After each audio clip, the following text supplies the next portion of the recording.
we were treating it like an old school chatbot. Don't do this, if that, do this, right? Instead, it was like, no, you're smart. We went back into Agentforce and we coached it, just like you would coach a human employee, and that solved that problem. What we forgot to do with Agentforce is we trained it on the hard skills, but we didn't focus on the soft skills. And we talk about this as the head and the heart. We now have a digital workforce that will augment our human workforce. You're like the original case study, and companies can just copy paste your strategy. I think we have these moments in time with technology, like every 20 years or something, there's just something that transforms it. What kind of company is this for? I'm thinking at least as like a small business owner, is this something that a small business owner can use? I think it solves so many of the problems that we've been seeing in the customer experience space. It's this transformational moment that I think every company is like, wow, how do I enable this? And how can I use this for my customers? What if your marketing campaigns weren't just reactive, but proactively shaped by real-time customer behavior? And what if AI could tell you exactly when your customer is ready to buy? Welcome back to Marketing Trends. I'm your host, Stephanie Postles. And in this episode, I did something a little bit different. I crashed one of our other podcasts called Experts of Experience, where they dive deep into all things customer experience. But don't worry, our host, Lauren Wood, was a willing accomplice. We got to sit down with Bernard Slowey, who's the SVP of Digital Customer Success at Salesforce. And we talked about the tool that's taking the world by storm called Agentforce. So if you're wondering how AI agents can actually impact your marketing, not in some hypothetical way, but in how you build campaigns, nurture your customers, and drive real revenue, this episode is for you. All right, let's get into it. Bernard, welcome to the show. It's so great to have you. I'm very excited to be here. Thank you so much for having me. So we want to kick it off by taking a trip down memory lane and talk a little bit about your history and what you've seen over the past, decade plus in the tech space. And I know you started your career in customer service as a project manager at AOL. Is that correct? I actually started as a tech support agent for AOL and worked my way up to project manager. Tech support agent. Yeah. I was a tech support agent part-time when I was in college. That was where I started. Amazing.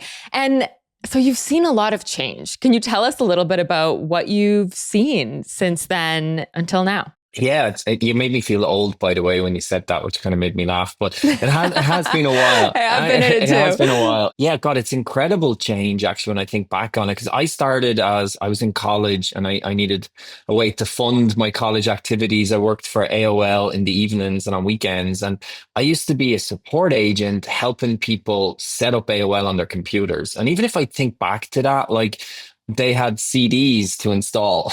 And so now it's like even just thinking of a right? CD and trying to put it in. And it just like at the time that was normal, right? That's how everyone did. Anyone like the cloud didn't exist back then. Everything was mainframes. It was local. And so, yeah, it was an interesting job because I would have people, I couldn't see them. So now we're all used to video calls. That feels really normal to us. Like it was literally just me talking to someone and them trying to describe their problem to me and me trying to describe steps for them to do.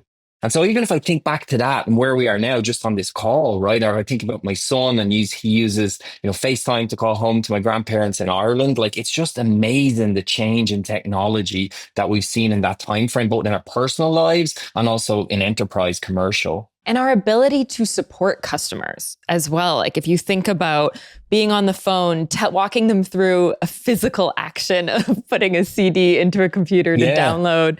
Now it is just a whole other level of automation and ease as well. And so I'd love to hear, AI agents is the big conversation. We're going to talk about AI agents a lot today because of Agentforce and all the incredible work that Salesforce has been doing. What makes you excited about AI agents, especially as we look at it in the context of where we've been, even in the past 10 years? Yeah, I think we have like these moments in time with technology, like every 20 years or something, there's just something that transforms it. Like if you think about the service industry, it started face to face. You had to walk into a physical store or whatever it was. And so you were limited in the hours of operation of that store, right? Then we had teleservice, right? All of a sudden you could phone someone, right? And that was a big transformation in technology, right? Seems kind of weird to think about that now, but it was. It meant people could be available longer hours. It wasn't just the opening hours of the store. But then we had the internet. right? And then, so then it all became very much self-service. Like every single company in the world has a portal that you can go to and try and find out something about their product. And everybody starts in Google. Everyone searches, they go to YouTube, they try and figure it out themselves, probably before they even come to you or come to your company.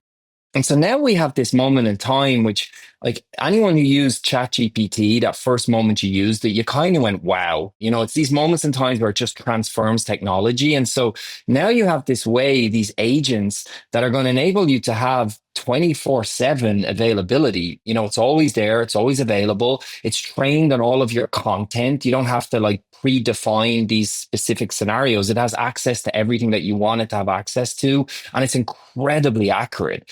And the other thing that's amazing is like today, a lot of our interactions are text-based, but voice is coming at us fast, so you're going to be able to deal with these AI agents. And it's not like a robocall. It's actually, natural human language. It feels very, very natural. So you think about that in the service industry space. It's like, I'm going to be talking to an agent that's going to be helping me solve my problem, or it's help guide me on onboarding, whatever that might be. So it's this transformational moment that I think every company is like, wow, how do I enable this? And how can I use this for my customers? I think it solves so many of the problems that we've been seeing in the customer experience space.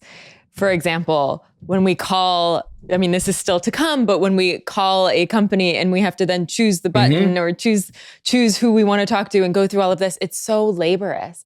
And now we are just easing so much of that friction through AI. And I'd love to just take a quick step back to make sure everyone understands what we're talking about when we talk about AI agents, because this is still new. Can you define it for us? Yeah, I think like people still trip up a little bit on like chatbots and agents and kind of what's the difference. And I think we've all had an experience with a chatbot on a company's website.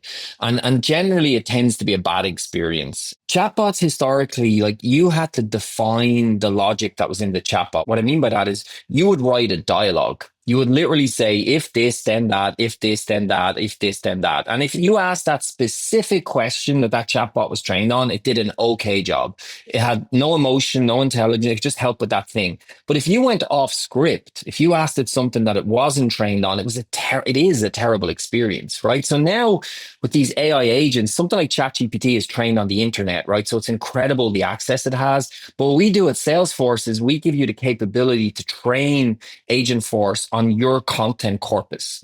So instead of me having to suddenly like write all of these dialogues, I can literally give this large learning model access to whatever content I want to give it access to. And so now it can answer any question straight out of the gate related to that content. But where it gets much more powerful is that's called unstructured content. At Salesforce, we also have a lot of structured content. So a lot of information about our customers that's stored in something called our C360, right? So you start to use that structured content and you can now personalize the experience. I know who Lauren is. I know the product she bought. I know she just recently became a Trailhead Ranger. And so you can really personalize this into the agent experience while it's giving answers. That's just something you could never, ever do before.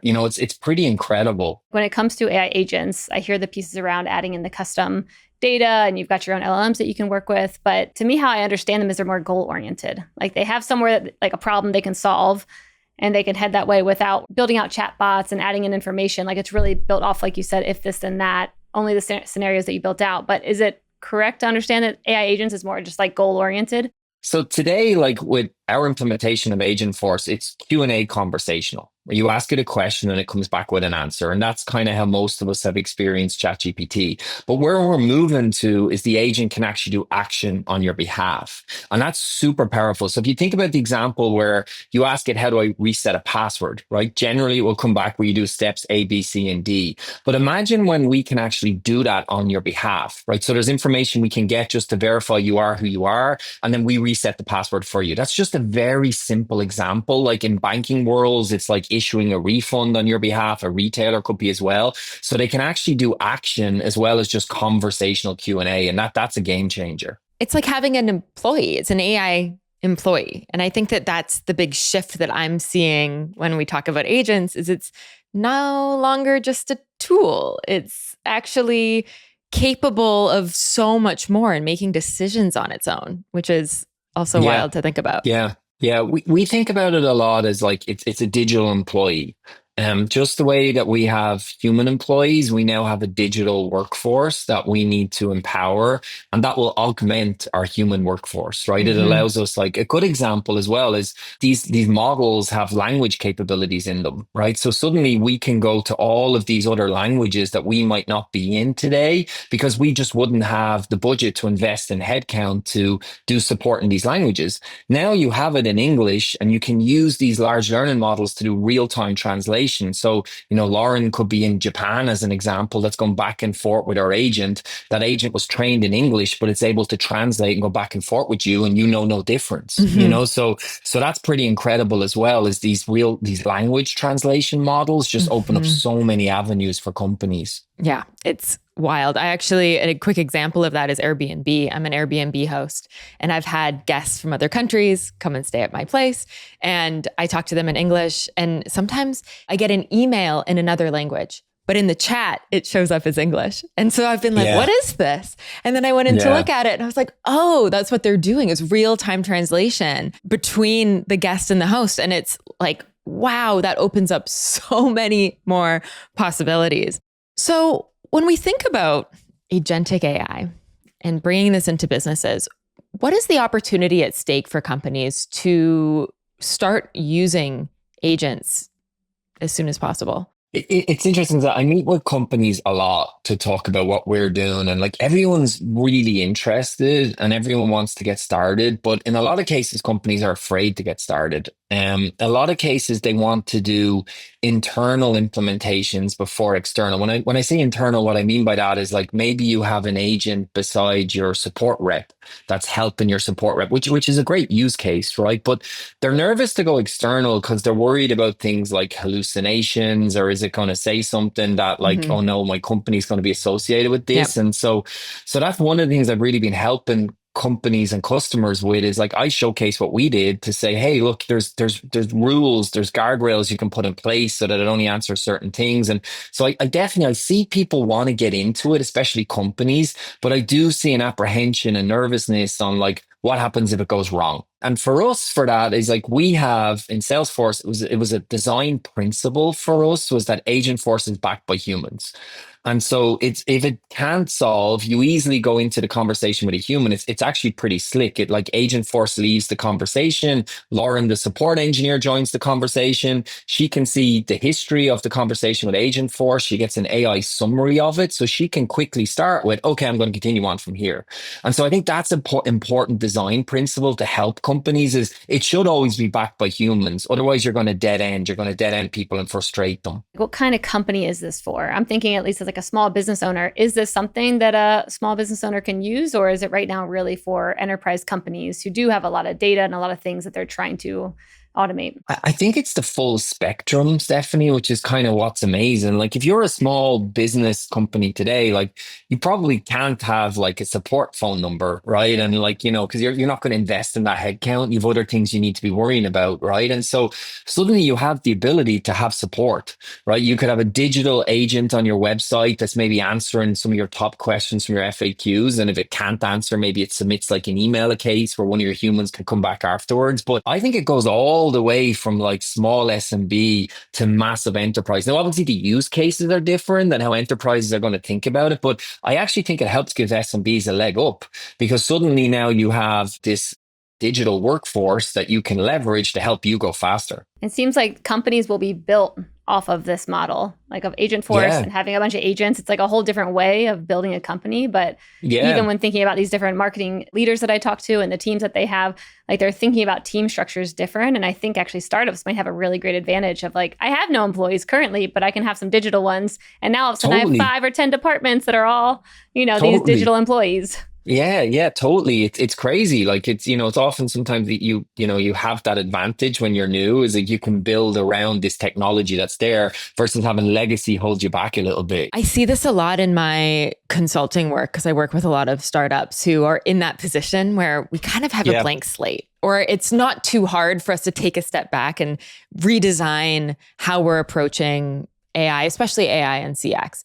And then I also work with organizations that are much larger who it's challenging. Like, we have to really change our fundamental structure in order to now work with this AI and bring it into our existing system. It's just more complex and it takes more time and intention. Although I will say, I think the intention is important no matter where you're implementing AI and really how you're doing it and what you want it to be doing. But there's definitely an opportunity for earlier stage companies to start off with AI as a foundational principle. Totally agree. So I'd love to talk a little bit, or a lot actually, about Salesforce's agentic AI journey, because Salesforce dove into agentic AI quite early on and developed Agentforce, which I know you were lucky enough to be customer zero of. And I want to get into that story and understand, one, what was it like really bringing in an agent workforce into your team? And then we're going to get into the lessons and the learnings and all that good stuff. But first, tell us just what was it like starting to use this? Yeah, it's kind of crazy to think about. Like, we have our big sales conference, Dreamforce, around September every year. And we had Dreamforce last year, which we pivoted to Agentforce as a company. Like, Agentforce just kind of happened like this, as I said, this technology exploded. We were very lucky that we were working on an incredible product that could leverage that. So our whole Dreamforce conference was pivoted to Agentforce. And I was kind of standing there, I was in that conference and I was like, wow, if anyone should be an amazing use case of this, it's what me and my team do, because we're responsible for our help portal at Salesforce, which is where customers go when it gets like 60 million visits a year. It's like the second biggest portal at Salesforce. And it has a lot of content. It actually has 740,000 pieces of content. And it does a good job. People find what they need. But we always heard two common pieces of frustration. It's too much content. I can't find what I'm looking for when I need it quickly. And so that was the opportunity with Agentforce, right? Is you can now have this conversational experience, ask it a question, get the answer you want, and go back and forth. So I challenged my team. I came back from Dreamforce and I said, let's get this up and running in October. So that was 4 weeks it took us. So that shows how easy this product is. Because if you think about Salesforce, right, it's a massive B2B enterprise, hundreds of products, it's complicated. And we launched on October the 11th. So it was just over, I think we were 4.5 weeks that we got it up and running and we launched it on our help portal, which was pretty incredible. I've been in, I worked for Microsoft for 15 years. I worked for GitHub. I've been in lots of technology companies, and to get something like this launched so quickly just showed the flexibility in the product. Did you tell anyone that you were doing this, or did you like run it on the down low where you're like, I'm just going to see what I can make? And surprise! No, surprise, we're live. Here you go, Mr. Benioff. You're a great example for you now. No, we did tell people we were doing it. I felt like we were the perfect use case. I think service is a great use case, right? Like, because there's a clear ROI, right? It's like, hey, if we can have customers solve with this agent, then more of them are getting the solution what they need, etc. So you're seeing a lot of companies as they look at these agents. Service is kind of the number one use case. And it's not to say there's like marketing's use cases, sales, there's hundreds of other ones, but I think companies are kind of honing in on like, okay, service is something where I could really see this thing having an impact. And so that's why I felt we should be, my leader, Jim Roth, who I know you had on the show before, he always challenges us on to be customer zero. Use our own products, be a showcase for our own products so that I can go talk to customers and say, here's how we're using it. Here's the mistakes we made. Here's the impact we're seeing from it. And so we really wanted to be the customer zero of Agentforce. That was our goal. Which I think is generally, if you can be your first customer, you always should be, just as a principle when it comes to customer experience, because that allows you to really learn deeply what your customer is going to experience. Totally. So like launching in 4 weeks is insane, especially if you think about how new this technology is and how complex the Salesforce system and help center is as well. Can you give us a bit of an insight into like what you launched? I'm assuming it wasn't like the whole thing. I'm assuming you kind of took off a piece and said, okay, we're going to launch this. Yeah, it's interesting. So like if I reflect back to that, like I was so nervous. I was so nervous, like I had major anxiety because this was like It's going to be available for people to use. And once people have access to something, they're going to tell you what they think about it. And so we went live. We started small, actually. We went live to a cohort of authenticated customers. What I mean by that was a small percentage of customers who are logged into our help portal could see the experience. So they kind of saw like an Ask Agentforce kind of on our documents. So we felt comfortable doing that because we wanted to see, well, how does it perform? How many people click on it? Like all your classic, it's like a funnel, right? You're seeing who lands on your portal, out of that number, who engages with Agentforce, how much did Agentforce resolve, how many went through to the human. So you had all of these metrics that we're measuring. And so we started pretty small, but then we actually, as we started to have reviews internally in Salesforce, we realized we were actually going too slow. And that we just needed to get out there and open it up so that we could start to get feedback and learn. I'm going to screw up this quote, but Reid Hoffman, who started LinkedIn, he has this great quote on like, you should never be happy with the first product you release, but you should release it. And so that was the mindset. I was like, it's not going to be perfect. It's going to be things that people aren't going to like, but because it's out there and because it's live, we're going to quickly iterate and improve on them things versus if we keep it back here forever, we're probably going to be too slow. And so that was our mindset, was like, it's good enough. It's not perfect, and it will never be perfect, by the way. We're going to have to constantly keep iterating. It's good enough. Let's get it out there. So then we exposed it to everybody. So anyone who goes to help.salesforce.com, you'll now see this beautiful full screen experience of Agentforce. You can access it. Anyone can access it. Whether you're logged in or not, you can go ask it a question and it will help you on a question related to Salesforce. So I'm thinking about a lot of these big companies who probably listen in to this show, Marketing Trends. I'm wondering how, like, did you have people pushing back on you being like, do not launch this. Here's why is the terrible idea. Like where they're seeing the risk being like so large that they were like, Bernard, this is a terrible idea. Because I'm sure in other companies, this would be happening and like how to push back against that risk adverse mentality. Yeah. It's interesting is that the hardest part actually was Mark Benioff tweeted about it and posted on LinkedIn that we were live, and he got a lot of comments under his LinkedIn and his Twitter post. And I was literally like going in reading every comment. Every day I could have my morning coffee and I'd open it to see what new comments were. I can't imagine the anxiety you were feeling in that moment. Oh, some of them were brutal. I didn't feel great about my Salesforce career that first day because we had a lot, like we have a very engaged community at Salesforce. Like we have our Trailblazers, our MVP program. Like we are incredibly lucky the engagement we have from our community. But with that, they'll tell you what they think. And I like that, right? But there was times they were asking it questions and the answer coming back wasn't a great answer, right? And, I'll give you one example, which is like someone had put a screenshot underneath them. They asked a question about integration with a competitor product. And we kind of said something about the product and then had a link to that company's website, which is not a great situation, right? I was like, okay, I'm definitely gone. This is the end of my career. And this is like one of the learning moments of agents, by the way, is like what we did then is we have something called Agent Builder, which is where your prompts live. So these is like, you teach Agentforce. There's something called the global instructions, which is like a topic where you teach Agentforce the world it lives in. So you tell it you're part of Salesforce, no code, right? It's all in natural language. And you tell it, I want you to speak in this voice and tone. These are the things I don't want you to speak about. So you can set guardrails. Like maybe you don't want it to ask questions on your CEO as an example. So you put all of this inside the global instructions. So when we saw that happen, we were like, oh crap, jumped into our global instructions and said, do not talk about our competitors, and listed every competitor. This problem solved. Great. The very next day, we saw a case where someone asked, how do I integrate this competitor's product with Salesforce? We have great content on that. But what happened? Agentforce didn't answer, right? Because we'd given it this strict guardrails of what not to do. So this was the learning moment for us. We went back into Agentforce and we coached it, just like you would coach a human employee. We told it, we deleted that guardrail and we said, listen, you're a Salesforce employee. You're a customer service agent. Put the best interest of Salesforce in everything you do.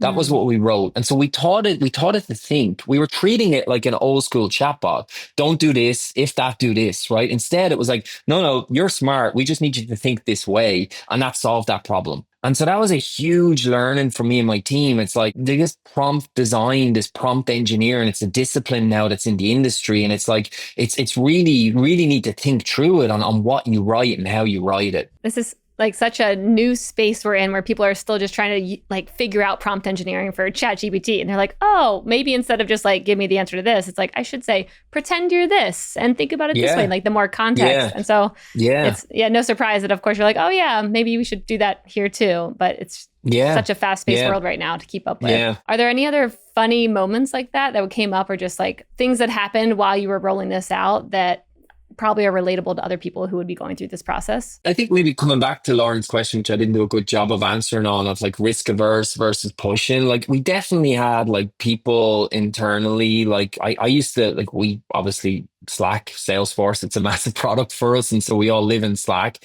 I would get Slacks every single day from people in the company giving me examples of where it didn't do a good job. A lot of the times they were people that were very knowledgeable in Salesforce products asking it a very detailed question. And a lot of the times the problem wasn't Agentforce. The problem is the content in the back end that it's trained on. If you don't have good content, right? If you like, it's only as good as the knowledge it has access to. Mm-hmm. And so like, and people will go and they try it with ChatGPT and they go, well, ChatGPT gives me this answer. I say, yeah, but ChatGPT has access to the whole internet. So it can pull an answer from Reddit, it can pull an answer from some blog somewhere. And the risk of that is hallucinations, right? That's what scares companies on these agents is like, so ours is one of the well, I mentioned this earlier on, but with Agentforce, you limit it to your own content set. So with that, sometimes if it didn't have the right content, it didn't do a good answer. So we had to work on updating our content. I think it actually exposed to us areas where we didn't realize we didn't have great content. I mean, that's such an important factor, which I actually think a lot of people who are approaching or rolling out AI, building it into their systems. We all need to do it. And people are taking different approaches. But the thing I keep hearing time and time again is that your data is critical. The information that you're feeding to the AI is critical. And it's a very large and complex thing to think about because it's almost like we have all of our stuff is like strewn everywhere, and all of a sudden we have to organize it in a way where someone can come in and actually like intake it and use it. And I'm curious to know your thoughts on that piece, and like, how did you go about organizing your data so quickly to then allow Agentforce to use it? Or had you already had a totally clean house and none of that had to happen? No, I don't think anyone has a clean house. We had we have an advantage at Salesforce that we have this other product called Data Cloud. Mm-hmm. And with Data Cloud, like people always ask me where we started with Agentforce. And what I tell people is like, it's like when you have a new employee start, what do? You give them access to data, right? You give them content, you train them so that they can start to be upskilled and be able to do their job. And so Data Cloud allowed us to take all of these different data sources, right? These knowledge articles, these products, and actually hydrate them all into Data Cloud. And then that gave Agentforce this foundation. It's able to access all of this data in Data Cloud. That's the unstructured data. And as I mentioned earlier on, we're now going to give it access to structured data as well. So I think I had a bit of an unfair advantage where I had access to Data Cloud because I work in Salesforce. Mm-hmm. But when I talk to customers, I'm like, this needs to be part of the solution. Like you can use it without Data Cloud, but if you can have a repository that can contain all of this data and can bring it all in, it can normalize it, it can standardize it, then you have a huge advantage as you go live in these agents. I mean, it's really the strength of your agent at the end of the day. Like, as you were saying, it's not going out into the internet to find answers. It's using the information that you provided to it. And that's the beauty of it. And also, it means we need to do that extra legwork to make sure that the agent has what it needs. We learned this kind of the hard way. So we're a couple of months in now, and our Agentforce implementation still feels a little bit robotic. Like it responds to you, it gives the right answer. And so what we learned is, what else do you do when a new employee starts in a service world, right? Yes, you train them on the hard skills, right? Like, do they have the information to answer these problems? But you also train them on the soft skills, right? The way that you deliver a difficult message, right? If you're a support engineer, like we spend a lot of times on that soft skill training. And so what we forgot to do with Agentforce is we trained it on the hard skills, but we didn't focus on the soft skills. And we talk about this as the the head and the heart.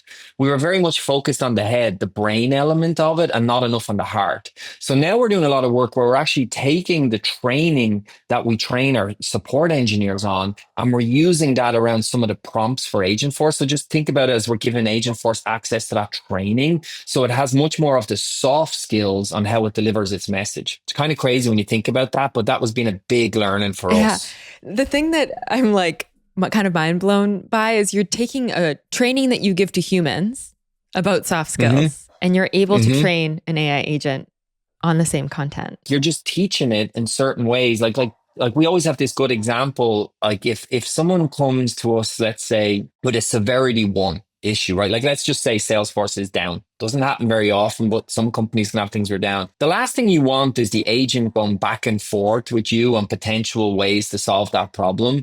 You want it to go, oh my goodness, you're having a Sev 1. I'm so sorry to hear that. We're going to get you through to one of our support engineers and they're going, you know what I mean? Like that's an example where Agentforce needs to get out of the way quickly, but it needs to have a lot of empathy in that situation, right? And so that's the example of what we mean. You don't want it to be like kind of robotic and try and answer that problem. It's like, no, get out of the way, be very empathetic to it. And that's how you would teach a human employee to also react in that situation. One thing we haven't talked about yet is like the success that you saw once you implemented Agentforce. I mean, one, I'd love it if you had a before and after, because I'm trying to visualize like what it was like before when customers would go on there and ask a question, what it's like now to like really understand what it looks like. And then what happened after, how many cases are getting solved with Agentforce. Like, tell me about the stats. So this visual that you can see, this was our help portal in, I guess, September last year, right? And so it looks like pretty much every single company in the world has some portal like this, right? You can come to it, you could search on it, you could access our content. It has videos, places to learn, etc. And you can go in and create a case from it. So that's kind of what it looked like back then. And so, as I said to you earlier, unfortunately, the problem with this is people struggled to find what they were looking for, right? Especially if you were having a problem, you need an answer quickly. You know, we hear that in all of our research with customers is like, hey, if I'm having an issue, you need to be able to answer me quickly, right? And so let me now show you what this looks like now. So this is help.salesforce.com now. And so what you can see is it's a completely different experience. It's a full screen experience of Agentforce. So you can go in and ask it any question. As I mentioned earlier, it doesn't matter whether you're logged in or not, you can engage with Agentforce. And what we've done as well is you asked me, like, how do we determine the success, right? We believe transparency is key for trust. So what we've done is down the bottom, you can see down here, we actually have a live ticker to show how many Agentforce conversations. So since launch, you know, we've had 450,000 conversations with Agentforce. So since October the 11th, that's a pretty huge number. And then you can see we also try and show our human tickets as well, because we want to try and show people. But what I want to show you is just something a little bit cool here now. And I go, you can click on this, here's how. And what that will do, it's going to show you all of our metrics and how we measure success. So this is our customer zero page, and you'll actually see there's a video there that some of me and my team are in to talk about our implementation. But what we show you is you can actually look at all of our data and you can go back to any date since we launched. What you asked earlier on is like, how do we measure success, right? And so what we look at is, think about this as a funnel, right? Someone has a conversation with Agentforce, right? It comes back with an answer and you go away. And we consider that resolved, right? So you asked it a question, you came back with an answer, and you go away. You don't, when I say go away, you don't go on to create a case with a human.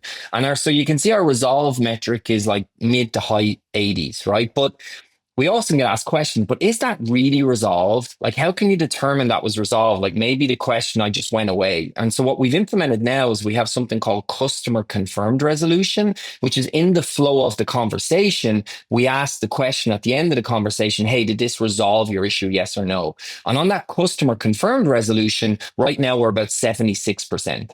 So that's a really good data point for us, that like all of these conversations that you're having at the highest level, it's probably about 80 something. And then customers are telling us it's about 76 when they answer that question.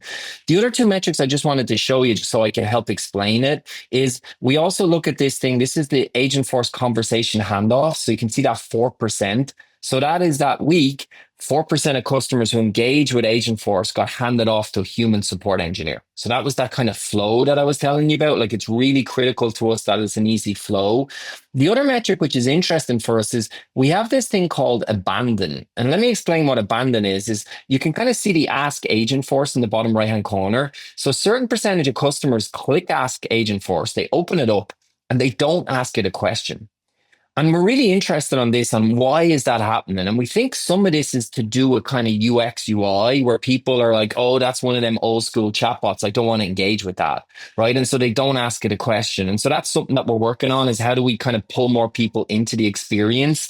But that is kind of the metrics that we measure today. And what's pretty cool on this site, by the way, is we have lots of blogs on how we did it. There's Jim Roth up there, you all know very well. And so we're very transparent. Here's all of our information. Here's how we launched it. Go look at it and see what you think yourself. Man, this is awesome. I love the ticker numbers on the homepage. I just feel like it's kind of gamified. I'm like, I just want to sit here and watch it go up and see how many humans are involved. And yeah, that's fun. And can we also talk about the sales strategy here? I mean, you're literally showing like, we are using this and here's the results that we are getting in real time.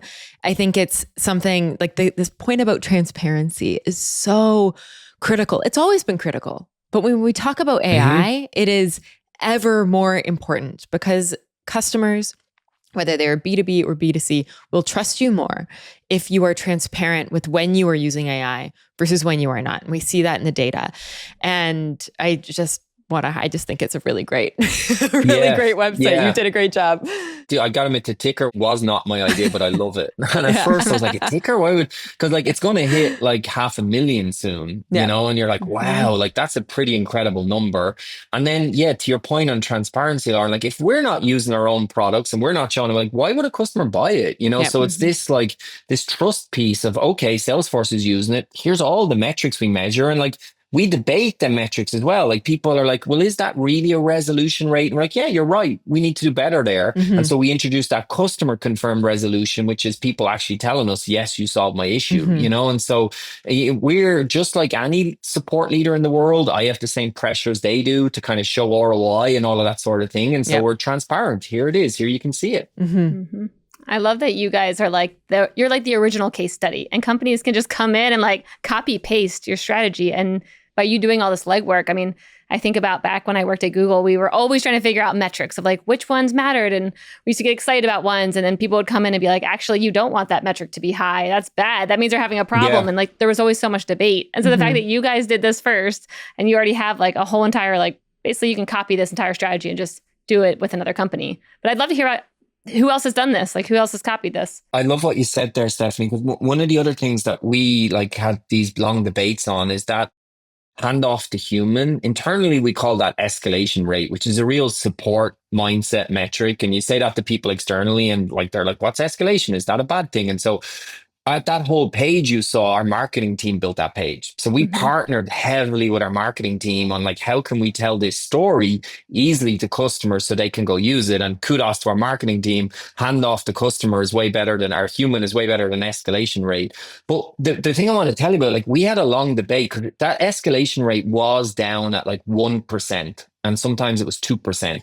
And now we're at 4%. And people are like, oh my God, what's going on? And it's actually at 4 because it was too hard to get from Agentforce into a support engineer. We too much friction in the process. And so we've simplified that process. You can literally come and go talk to a human, talk to an agent, whatever that might be, and it will create your case and send you through. And so we think that escalation rate will probably get a little bit higher. And we're okay about that because that means it's a good experience for our customers, which is the most important thing we're doing. But it's interesting because people can get driven by metrics, you know, it's like, oh no, it's at 4%. It's like, yeah, but that's a good thing, you know? And so that's just like, as you talk about that Google and that like debate and metrics, we do that a lot internally as well. I think that this piece is something that so many companies struggle with, especially as a CX leader. I would always say, let's make the experience best for the customer, but it's not always the most cost efficient way because it's better if we don't have a human talk to them. If we just make the customer figure it out themselves, or if we just have the AI do it, it's a cheaper option, but it's not the best experience. And we all know as consumers that when you want to speak to a human and you can't speak to a human, there is probably nothing more frustrating. So I share this story with my team all the time. Like when I was kind of earlier in my career at Microsoft in Dublin in Ireland, we had this project that was literally called Automate and Eliminate. And if ever there was a name on a project that tells you you're doing the wrong thing, Automate and Eliminate was that. And like, I remember I won like a gold star or some monthly award at Microsoft for driving up this number of Automate and Eliminate. And what did we do? We just made it really hard to get to the human. We put lots more clicks in the flow. And so we saw people drop off and we were high-fiving each other. So it's my example of like whatever leadership defines is like, these are the metrics. These are the things. Sure, you can do things to do that, but it can have terrible, terrible impacts. I think it'd be fun to hear maybe some lessons that you've gotten from either Microsoft or any previous companies that have influenced what you're doing with Agentforce and how you're thinking about, like we were talking about with metrics or building out a team or really anything you're working on. I'd love to hear a bit about that. Even if I think about my role, I'm the SVP for digital success. And someone called me recently in a webinar a unicorn, which I didn't know how to think about that. But like what it is that not many companies have a leader and a team that are 100% focused on the digital experience when you think about service, right? A lot of the times, like I got passionate in this in my career because like I used to lead Windows support for Microsoft, massive support footprint, thousands of support engineers. But I always say like no one gets up in the morning and says, I want to contact support, right? They're all going to go online. And so like I started to really kind of hone in on digital and spend a lot of time there. And then kudos to Jim Roth, he created a function and I joined to come lead it. And my team we wake up in the morning thinking about how can we improve the digital self-service experience for our customers. That's our day job. It's not an art. Like I find in many companies, they have people that run functions and then like, it's like, oh, and also you should think about digital. And so that's the big thing for me is you have to have people that are invested in it. I have a team of over 100 people now that are working on like Agentforce is one thing we work on. We have other things, but they're all waking up in the morning thinking, how do we improve the digital experience for our customers? Whether that's, that's not just support motions. We also think about success motions, right? You've bought our product. How do we help you onboard? How do we make sure that you're getting the value from that product so you renew? Right? Like that's critical. Like support's kind of that moment something goes wrong and I need help, but we also need a great digital journey to help you on. And that's what my team 100% focuses on. And that's been a big learning in my career is like, you need people that's their day job. That's all they worry about. So I'm naive. Is this not normal to have this kind of role? Like, is this role not? Oh, okay. I'm like, this sounds like perfectly like, yes, it makes sense. We should have it. Yeah. No, it's funny. Like there's a LinkedIn community now for digital success and there's like digital success webinars and like that. It didn't exist a while ago, and so I get asked to attend these things and talk a little bit about my role and Salesforce. That's where the unicorn thing came up because I think I'm the only SVP that's on digital success, which made me laugh. But no, it's not something that, unfortunately, for a lot of companies, it's on top of someone's current job. Yeah, I just heard a quote in my interview the other day where someone's like, the things that look contrarian and crazy today will be commonplace in the future. And so this will probably be very common, I would assume, in the next year or two.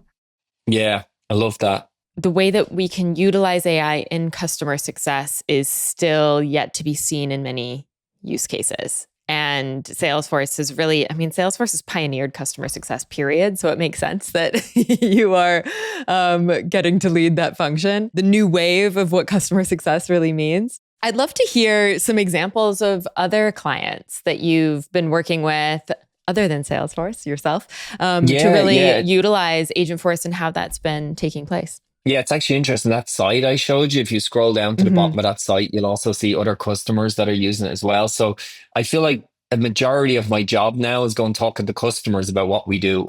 So that wasn't my job a couple of years ago, but we have some great examples. Like OpenTable is a big company that's using AI agents now. And so we share with them what they're doing and they kind of share. I also want to learn from these other companies, by the way. Like, how are you implementing and what are you doing? What learnings can I take from you? So OpenTable is a huge one. Vivint, I actually have them in my house, their security alarm system, camera system. If you go to their website, you're going to engage with an agent. Remarkable, which probably behind me somewhere. I literally have one. that I'm using right now. They're the Yeah, best. incredible. And the best, amazing. You go to their website to engage with support and you'll engage with Agentforce. And so they're just kind of three top of mind examples. Like there's huge companies that we're working with right now. I can't kind of get into the names of some of them that are getting ready to do implementations. And so that's where me and my team come in a lot because we share what we did, our lessons learned and our mistakes, so that they can get ready to go live. So you're going to see a lot of companies going live with Agentforce over the next couple of months. A lot. Are there any key questions that you keep getting asked, especially among these like larger companies coming in? Are there themes where people are like asking similar questions? Yeah, well, one of them you all touched on earlier, which is a kind of around the data hygiene, right? Like we actually, there's this new terminology my team were talking about it recently, which was a new one for me called data collisions. Which is like you have data that, content is a good example where maybe you've a couple of articles and something that's similar. And maybe you're using like an acronym name or something, and the agent can't pick the right piece of content. It's a collision of that content. And so that comes back to this kind of data hygiene piece that you asked about earlier. It is really important that you have the right data. We've spent a lot of time actually culling older articles, right? Stuff that's not relevant anymore so that the agent's not trained on it, so that's definitely a very, very common one. The other one I would say is the experience from agent to human. We talk about that a lot, like, because in our experience, it's like you have a choice. You can have the human join the chat. So, they come in, it's a seamless experience, or maybe you don't have the time at that moment. So you can create a case to like have someone come back to you at a time that works for you. And so we spend a lot of time designing that experience. And so a lot of customers are like, how did you do that? Show me how it works. And so that's another one that we spend a lot of time on as well. Do you have to go through like expectations with them? I know when we talked previously, you were kind of talking about how a lot of people come in and they just expect AI to work right away. This better be perfect. It better fix all my problems. And you had a good analogy around like, would you treat your employee that way in week one? Be like, what did you do? Yeah. Why'd you mess that up? You got that thing wrong. I can't remember the name of the bias, but as humans, we have a bias for machines that machines should always be correct. And the great example is like self-driving cars, right? Like we're afraid to let them onto motorways because there's like is 0.000 whatever percent chance is that we'll have an accident. Humans have accidents all the time. Right. So self-driving cars are actually a safer option than a human. Right. But we don't want that to happen until it's near perfect. Right. And so it's similar with some of these agents. It's like people expect the answer to be perfect all the time. And it might not be. And it might not be for multiple reasons. Like we talked about content. If the agent doesn't have access to the right content, if that content's wrong, then your agent's going to be wrong. And so there's so many reasons there's so many reasons behind it. Like I gave you the example earlier on of like, if you don't like the prompts aren't positioned the right way, then it might respond in a different way than you want it to. And so there is that expectation setting. And that's why I think that experience agent to human is critical because you need to make it easy that someone can go, oh, actually, you know what? I just want to go through to the human. Yep. How have you gone about creating the guardrails beyond just here's the content to pull from, but especially as we think about the more like empathetic skill set of the agents, how do you like set values in place with the agent, and how have you made those decisions around what to train it on? It's interesting, actually. We spent a lot of time as a team just thinking about like, what do we not want it to answer questions on? And so one example is we have a simple guardrail that you should only answer questions on Salesforce products. Which I think every company would do, right? Like it's funny. I look at our conversations every day. I go in and read some of the ones, and I can see like we have a sentiment analysis that runs on our conversations that tells me whether they're positive, neutral, or negative, and I can go look at the negative ones and see what it was. And so like some of the negative ones, people ask like, how do I cook pasta? And so like Agentforce didn't respond, and I'm like, wow, like, and I think it's because like. People think ChatGPT, and so they want to go ask it anything. And like, no, we've confined it into the world of please don't answer anything, just answer questions related to Salesforce. So that was one. It seems obvious, but like that's a design choice. If you want, you could give like these things access to the internet and say, hey, go answer all of these things. Other things, it was funny. Like we were sitting down going, God, we don't want it to try answer questions on Mark Benioff. Like, we don't want people to be asking it questions about our CEO and it comes back and says, like, because that's not ours. It's a support persona. It's a support site. That's not what it should be for. So we set guardrails. If someone asks about one of our leadership team, it will point them to our investor relations page. So it's really interesting. Like, it's an exercise you need to do with your team on where do I want it to answer? And then probably more importantly, where do you not want it to answer? And I think that's, it's one of those steps that has to be talked about before implementing. So many companies want to just dive right in. But yeah, this is one of those things. It's like, make sure your data is clean and then also be aligned on where you want this agent to play and where the boundary is. Where's the fence to the playground? Totally. And the other thing I'd say, Lauren, is like, companies kind of treat it like a traditional software release, right? Like, hey, we're going to go do all this work. I'm going to bang, release this thing. And like, it's not a one and done. It's a constant refinement. It's a constant looking at the performance. Why was it doing things this way? Like, did we not have content for that? Do we need to adjust our prompts? Because like we said earlier, it's an employee, right? And it's grown. It's getting better all the time. Like, ours is far from perfect right now. It'll get better and better and better over time. Mm-hmm. So you got to be thinking like that. It's not an old school traditional software release.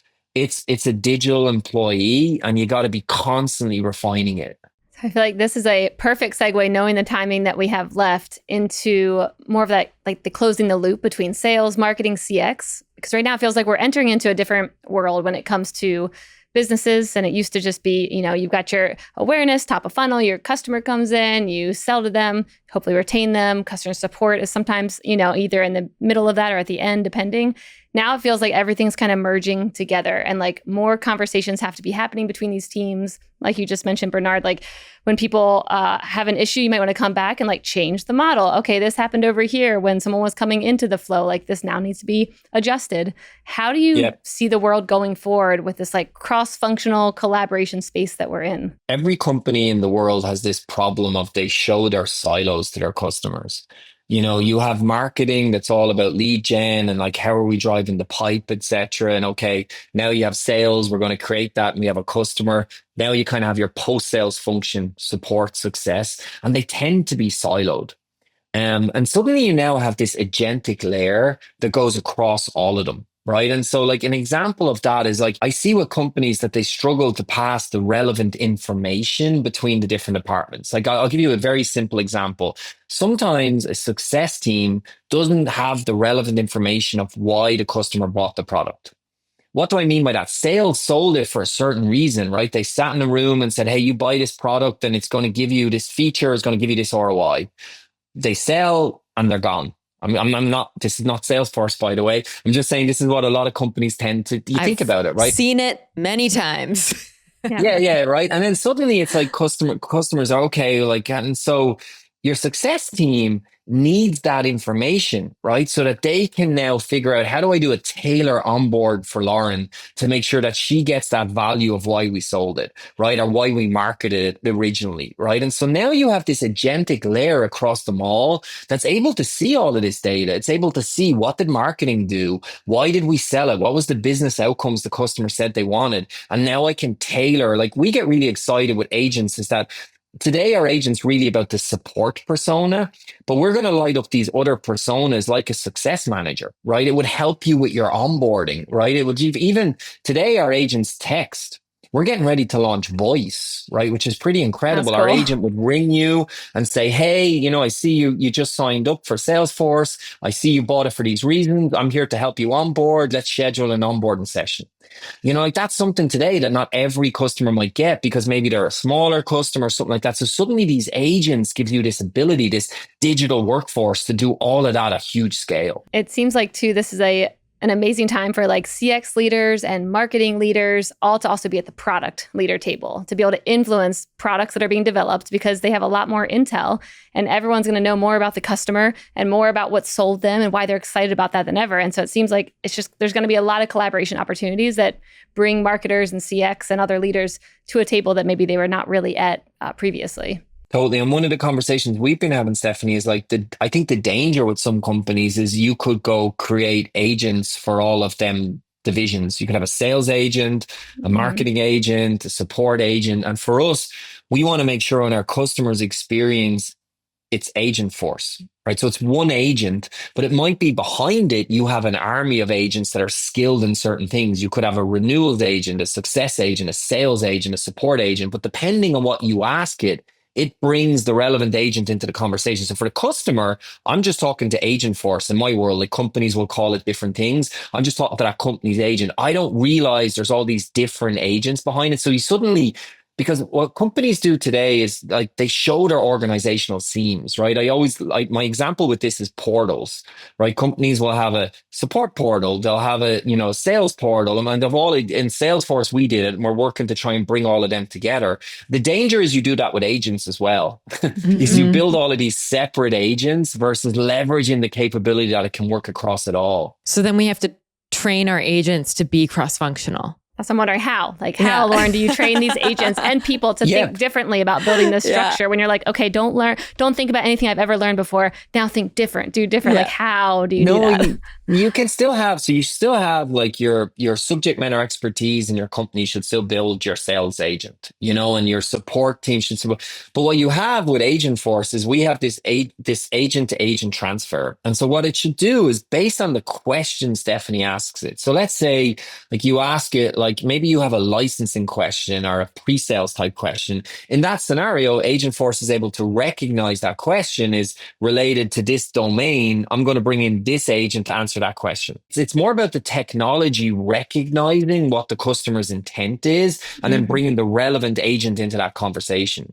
Okay, that feels a little easier. So instead of me being like, this feels like it's a customer support question, I don't need to know that as the customer. I just need to go and be like, help, SOS, this is what I need, blah, blah, blah. Like I'll just voice it into the system, and then behind the scenes, they'll know like, oh, actually that's a finance thing. She's having billing problems. Coming back to if we're using structured data, and let's say you are a customer, right, and you're logged on, we're then able to start to use some of this information as well to know what we should come back with, right? Like maybe we can see, okay, Stephanie's day 2 with our product, right? She's onboarding, right? We need to use our onboarding aid. Like, so there's ways we can use our structured data as well, like to help us and understand where you are in your journey and what you're trying to do. I just wanted to bring it back to a real life example here that this is a real life problem that this is solving. When we call up a number and we wait on hold and then we get through and we end up being on the wrong number. And then they're like, oh, let's transfer you to this other place and you can wait on hold over there again, which is the most frustrating thing in the world. And this is the beauty of agentic AI is that the consumer or the customer no longer needs to deal with that because the AI knows what it is that we're asking for and can directly put us in touch with the right agent where we don't have to wait on hold because it's AI. Totally. And it knows who you are, Lauren. Yeah. That's the most important. It knows who you are and it's tailored that experience based on who you are. Mm-hmm. I'm very excited by this. I was just on a chat line with Adobe trying to cancel my like crazy enterprise account that I accidentally signed up for 2 years ago. And I still don't even know if it's canceled. I was on with like 4 different chatbots and they kept being like, but actually, do you want to buy this thing? I'm like, no. And then I'd come back to it and it'd be like, oh, that never got canceled 4 times. And I think it's still a problem. And they didn't know enough information about me. And they kept asking me stuff. I'm like, I don't know. I think you should know this. I think I'm your customer. You should know this about me. So they probably do, but they just don't want you to cancel. They just don't have Agentforce yet. It's a problem. So I wanted to talk a little bit about the impact on the humans in the loop here and how this is, I mean, obviously AI is having a huge impact on business, and with new employees, these AI employees, it's going to impact the existing employees. And the thing I keep coming back to is what are the skills we need to be learning to really work with AI now that we have these new types of friends that we're working with day in and day out? It's interesting. So one of the things, I'll come to your question in a minute, but just I think one of the other things is this like fear of what's it going to do for my job, etc. And so One of the things we've been really trying to do is like with our support engineers is making sure they're part of our Agentforce launch. So we use our support engineers to look at the performance of Agentforce to help go, actually, what would you have done that in that scenario? Because they have more expertise in our products than anyone else in the company, maybe outside our engineering team. So since day one, we've included our support engineers so that they feel really part of it. And, hopefully it takes away some of the volume that's probably easier for them and they're left with the more complex scenarios. We're always going to need like incredible support engineers. So that's the first thing I'd say. On your question, it's been interesting. As I was having this conversation with my team the other day, we just hired a prompt designer slash engineer.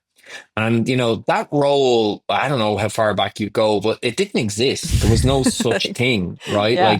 And I was even laughing because I was super curious on what type of applicants we would get. I was like, God, does really have when people put like 20 years experience or something and there's no possibility of 20 years experience. So I was like, I wonder like who's going to apply for this. We actually got a rock star. I can't wait for her to start. But like to your point, there's these new roles starting now. We have a director of our LLM operations. You'd have told me 2 years ago I'd have a director of LLM operations. I'd be like, what are you talking about? Is this English you're speaking? And so I do think it's up to people to start training on some of these, like depending on what your interest is, like, UX designers, there's now this prompt design, which is a new flavor of UX design, and then there's understanding these models and more about them. So I think it's really exciting. I said it to my team, it's like, wow, look at us. We're blazing a trail. We're creating these new opportunities. There's opportunities for existing people on my team are getting more deeper into it. It might create new roles for them. So it's kind of cool, to be honest with you, on some of these roles that are opening up. Yeah. I mean, with any technological innovation, new roles have been created. And of course, right now, a lot of people are afraid, oh, is AI going to take my job? And as you know your job to be today, probably in some cases. Yeah.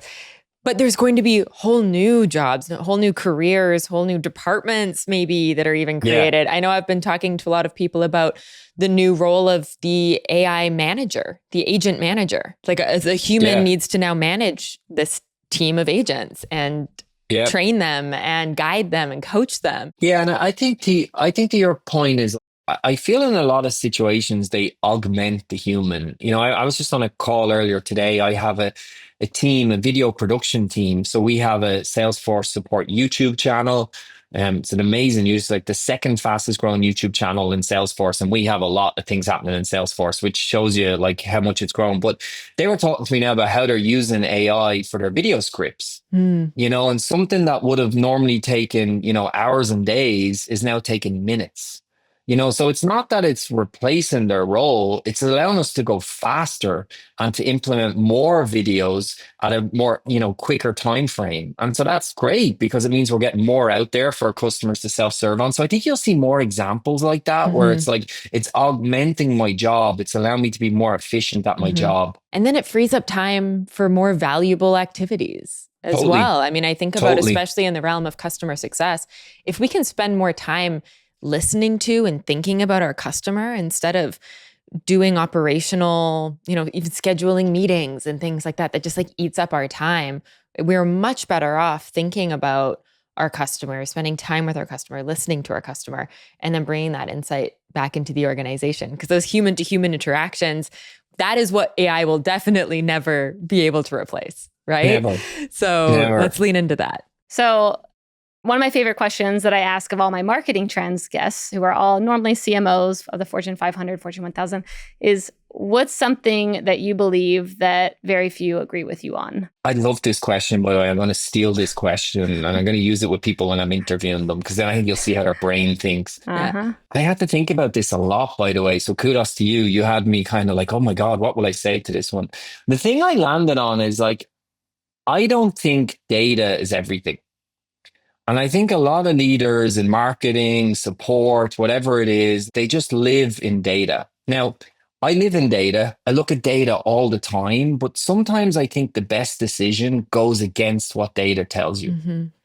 And so like I always push my team is just because our data is telling us something, like, is that really what's happening? It doesn't often tell you the why.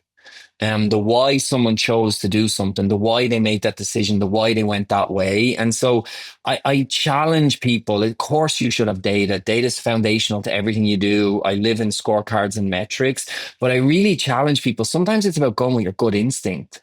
and saying, hey, no, I think this is the right idea. I've been doing this for a long time. I'm going to go against the data and I'm going to try to do something myself. Have you done this recently? I'd love to hear a story if there is something that comes up around this. I don't know if I have a perfect example, but even coming back to Agentforce, data probably should have said, don't release Agentforce to the whole world at once, right? Mm-hmm. Like it's doing an okay performance, or resolution rate is X or whatever. You look at the data and you're like, let's just continue to go slow. Let's just iterate, and over time we'll get it better and better and better, and then we'll go large. And if I'd have made that decision, I don't think we would be where we are now. Because we went big, even when the data told us it wasn't doing an amazing job, it was doing a good job, it meant that suddenly it was exposed to more people and there was more pressure on me and my team to make it better faster. And so where it was like it forced us to go faster by going against the data and releasing it to everybody. I think about this often. I'm so glad that you share this take or this opinion, Bernard, because going back again to what AI will not be able to replace, it's our intuition. And it is so important that we hold on to that intuition, and if anything, strengthen it now that we have AI doing a lot of the logical thinking for us, where we can say, is this right? Just because the data says it doesn't mean that we need to do it that way. It is insight, it is information, we can take that, but we still need to use our human critical thinking skills to decide, is this the right way to go? Totally. And your intuition is built up over years of decisions, bad decisions, things that went wrong, and so like AI doesn't have that, and so sometimes your human instinct is the best way to go. It's the best way to go. Yeah, AI probably a lot of times has all the risks that have ever happened in however many years it's been tracking data. And I think what's amazing about humans is being like, I'm going to do it anyways. And that's actually where most of the breakthroughs have happened. The biggest companies, the most life-changing things is like, yes, it's showing me this might be a terrible idea to do based off these things. And I'm going to send a rocket to space anyways. And then it happens. Yeah, exactly. Right. No, it's great. No, you're crazy, right? Why would you do that? People are going to die. Have you changed how you lead your team at all now that AI is such a big part of your day-to-day? I think it's a lot of my focus right now. And I actually kind of worry a little bit that I spend so much time here. Like my team has lots of other elements. Like I talked about like our YouTube channel. I manage all of our email campaigns for onboarding. And there's just like a ton of things to my team. And I worry actually a little bit that I'm so much of my time is in Agentforce that people that aren't working on it in my team feel like they're not working on the big shiny thing. And so it's about prioritizing my time and making sure I'm still spending times in other areas so that they can see that it's because it's not all Agentforce. We've lots of other things we do that's super important. I think that the AI hype cycle definitely has a lot of people's attention at the moment, but it's really important to remember that it's not everything. It's the shiny new thing, but there's still a lot else. Although I do tell my team, I think everything that we do today will change. Like even like if we go in that example of like, we send emails to customers, and like, hey, you bought Salesforce, you should do these things. Like, and it feels so 1980s now, and like you could imagine a world, like I said earlier, a proactive agent, right? That's looking at signals and saying, Stephanie hasn't turned on this feature yet, and it either reaches out in text or voice or like, you know what I mean? And so like it all becomes automated. So like, I do think everything we do today will change. I think some things will change completely. Other things will augment. Other things will be a little bit different, and so, but I think everything will change. It's kind of similar to that quote where it's like, if you have a hammer, everything you see is a nail. And that's kind of what I see with everything right now. I'm like, I do think AI will be in many of these things and they will be completely different. And so I'm kind of like seeing everything as a nail of like everything can be disrupted and it's amazing. And what a great future we get to live in with like all the things we don't have to do anymore when this comes to be. Yeah. Like how much do we use ChatGPT now? Oh my gosh. In your daily life, I mean, on that point, I actually have a question for both of you, which is, what is your favorite personal use case of AI? Yeah, no, I have a good one because someone actually shared it with me. Was we're going on spring break vacation in a few weeks, and someone shared to me about like actually putting into ChatGPT where you're going on vacation, who you're going with. I have an 8-year-old son. These are the things I like, etc., etc., etc. Here's how long I'm going to be here. Here's the food we like to eat, and it gave me a tailored inventory of what I should do on my holiday. And like I was like, wow, like some of this is really cool. Not saying we're going to do everything on it. I want to relax at some point as well, but like what a cool use case, of like being able to Totally. get that inventory of what to do. Yeah. Oh, that one's way more fun because I'm like, I think about the stuff that I'm in now and it's still so work related, but I love having it just like poke holes in anything I'm doing. So if I'm, for example, coming up with, some questions for an interview with Bernard and uploading the whole document and being like, pretend you're like a top podcast host and tell me which questions are going to result in a lame answer and which ones are going to go nowhere and which ones are more thought-provoking and contrarian. Awesome.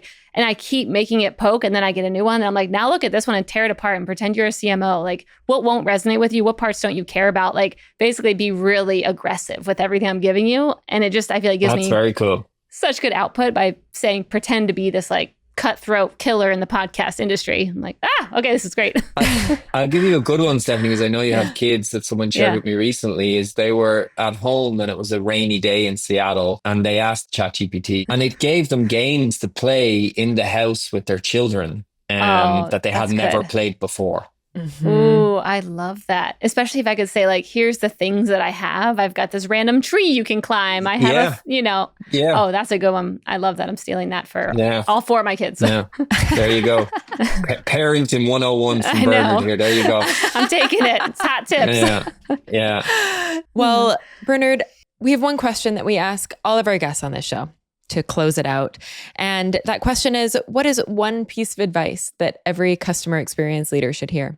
Oh, that's an easy one for me because I talk about this a lot. Is I don't think the word customer obsession, I find people say them words and they don't really mean it. Yeah. Like it sounds good. It's a nice thing to write on a wall, but like you got to be spending time, even in the digital space, right? Like Agentforce is a good example. Like I read every day some transcripts from Agentforce, the ones that were bad, right? I'm meeting with customers. I'm meeting with our MVPs who give very critical feedback on like, what should we be doing different? How do we make it better? And so like, I think to be truly customer obsessed, you have to be looking at your calendar and going, how many hours a week am I actually talking to customers or reading something that was interaction with them? That's what it means. And I just think if you're in the world of CX, that is critical to anything you do. And it goes back to the data point you made. It's not just the data. We have to actually have those conversations, really be there with our customer, listening to them, understanding what's the need behind their need and digging deeper with our questions.